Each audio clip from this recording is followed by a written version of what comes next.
Next speaker, please.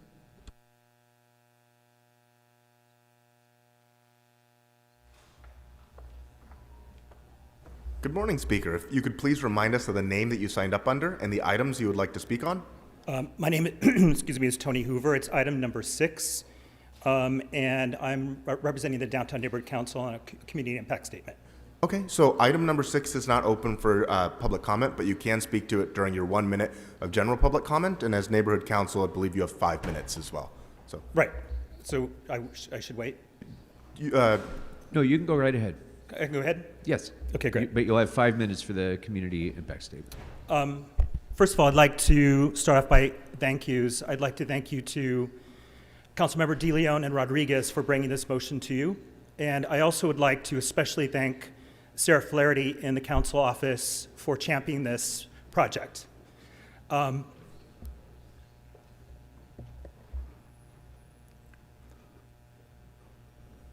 a crybaby. I get very emotional about this topic. My name is Tony Hoover. I'm the outgoing area-wide representative for the Downtown Los Angeles Neighborhood Council. This has been a passion project of mine for 2.5 years.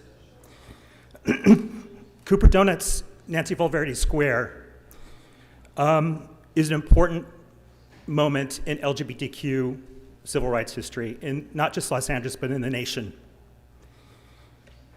LA has been very slow in recognizing these very important sites in our city and also important people. And this motion is really the story about one particular person, but also a place at the same time.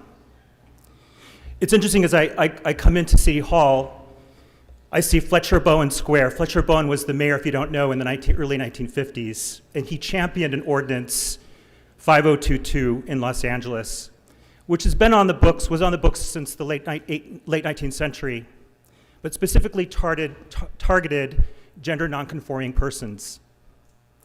Fletcher Bowen felt that people who were gender nonconforming were horrendous to society and needed to be incarcerated. 5022 was a very, very, very harsh ordinance in this city. You have to remember, and put things in perspective, LA in that time period was very controversial, was very conservative. And Nancy Valverde was one of the very first women in the United States to attend barber school. Women generally were not allowed into that profession at that time in the early 50s. And as a consequence of her going to school, she would have to wear pants, which is a comfort for working in the barber college. She happened to be lesbian, but that was not necessarily the reason why she wore pants. This drew the attention of the LAPD, who would arrest her routinely and throw her into the Lincoln Heights jail. On one such occasion, she was arrested and I believe without due process was incarcerated for 3 months. And this happened repeatedly for much of her early life. She decided this was not going to happen to her anymore. And she went to the law library in downtown Los Angeles. She found case law that said that wearing men's pants or women wearing men's pants was not a crime. She found an attorney willing to represent her. He did, and she was able to end the enforcement of 5022 on herself in Los Angeles and potentially other people as well. She was essentially the Rosa Parks of the LGBTQ community at that time. Cooper Donuts was in an area in downtown on Main Street known as The Run. At a time when gay people could not congregate, they would actually find places to congregate, or they would find business establishments, bars and restaurants that would take them undercover essentially. But there was a problem in that. People who were gender nonconforming were not allowed into those places because it would blow the cover. You could lose your business license if you catered to the gay community at that time period. One such place on Main Street was Cooper Donuts. Not only did they allow people gender nonconforming into their establishment, but they also hired them to work in their establishment, which was unheard of in that time period. Nancy's Barber College, Moeller Barber College, was a couple doors down from Cooper Donuts, so this would be a place that she would gather routinely with her friends. So this motion is about two things. It's about Cooper Donuts being a place, basically a safe haven for people of that time period that were victims of 5022, but also for Nancy Valverde for taking the courage to champion her own defense. And if you have to think about this for a second, championing your defense at a time period like that was very risky. So I'm asking you to please pass this motion because, as we've already heard this morning, these places are very important to our history and placemaking. And not only that, acknowledging the people who did these things. I'm sure most of you in this room have never heard of Nancy Valverde, have you? You've heard of Rosa Parks, but not Nancy Valverde. You will now, we will now, because we're going to placemake for her and for Cooper Donuts. And I just want to, as parting, I just want to thank also Claudia Oliveira, president of D-Lank, for championing this to City Council, and for my partner, Michael Hernandez, who supported me at home. Thank you very much. Thank you very much. Next speaker, please. All right, we'll move on to item number 6, which was called special by Councilmember De Leon.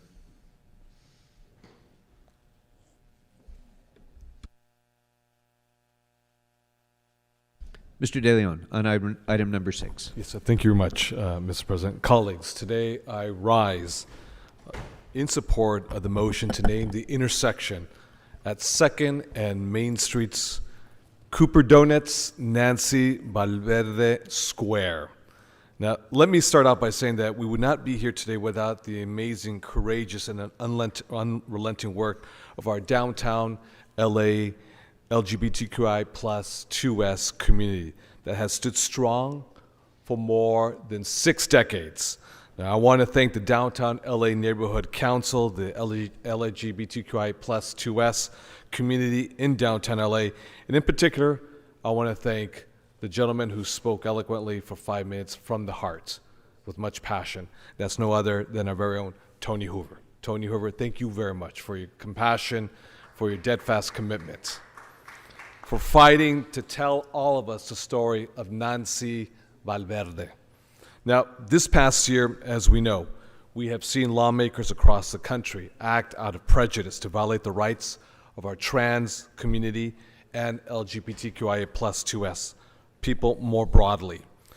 We've seen that fear take root right here in our backyard in LA as well, from Satakoy Elementary School in the Valley to just to the east of us, or just last night in Glendale, to what I mentioned a few moments ago, just to the south of us, Orange County, where they actually voted, County Board of Supervisors, to outlaw or not raise the rainbow flag. This fear dredges up misconceptions and utter falsehoods about the queer community. This fear, in my opinion, is largely driven by fear of the unknown and by ignorance. For too many Americans, even too many Angelinos, LGBTQI plus 2S people, particularly our trans brothers and sisters, can seem very, very different to them. But let me be clear, and let me underscore and highlight and bold and italicize the following.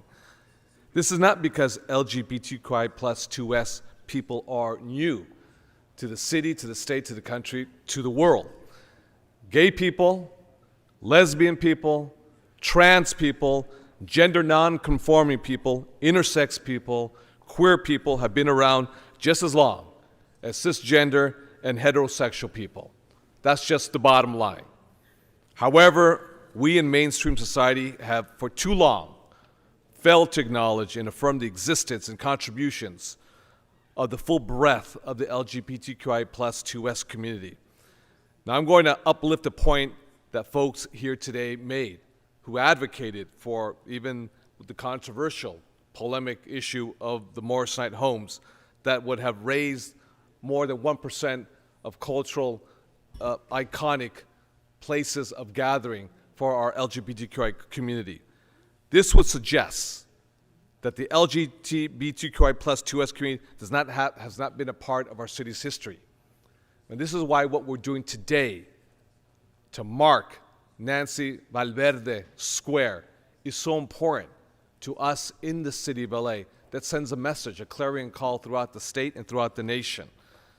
What we do with the story of Nancy Valverde and the story of Cooper Donuts is so critical, as you had mentioned, as so many passionate speakers moments ago. From Hollywood to City Hall, from our ports to our hospitals, the contributions of our LGBTQI plus 2S community have been critical to creating LA as we know it today. Nancy's resistance to LA City Ordinance 5200, which was voted in this body, the anti-masquerading ordinance, a law. You can't dress like a man if you're a woman or transgender, per this ordinance, because it was not conforming to society's norms and values back in the day.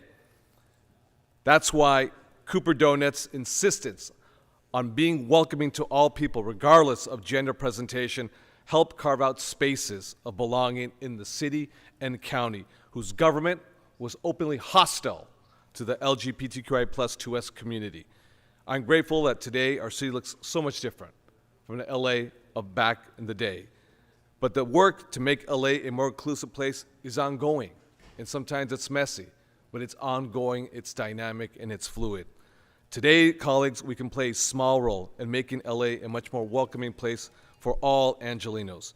Let us uplift the stories of Nancy Valverde and Cooper Donuts as an example of what's best of LA, a place where we came together back in the day when there was no other place. I was just told a few moments ago, I know that Councilmember Soto Martinez is not here, but he represents Silver Lake, that other than, I think, the Black Cat, as well as Mattachine Steps, are only the few places that we have that actually officially recognizes the contributions, the lives, and the histories, and the struggle of our queer community.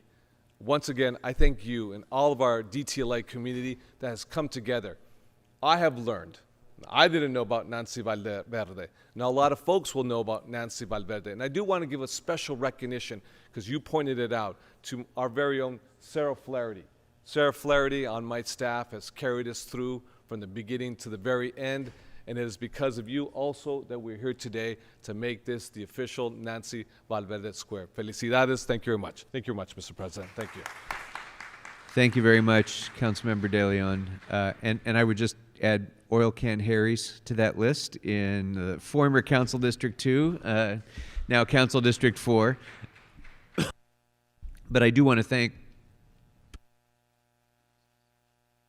I want to thank you, Council Member, and I want to thank you, all of the members of the public who came to teach us a story, teach us part of history that I think many probably around this horseshoe, let alone out in the city of Los Angeles, really we're not aware of. And this story of Nancy Valverde is a story of heroism, and it's a story of the fabric of this city that people need to know. So that is the importance of designating historical sites.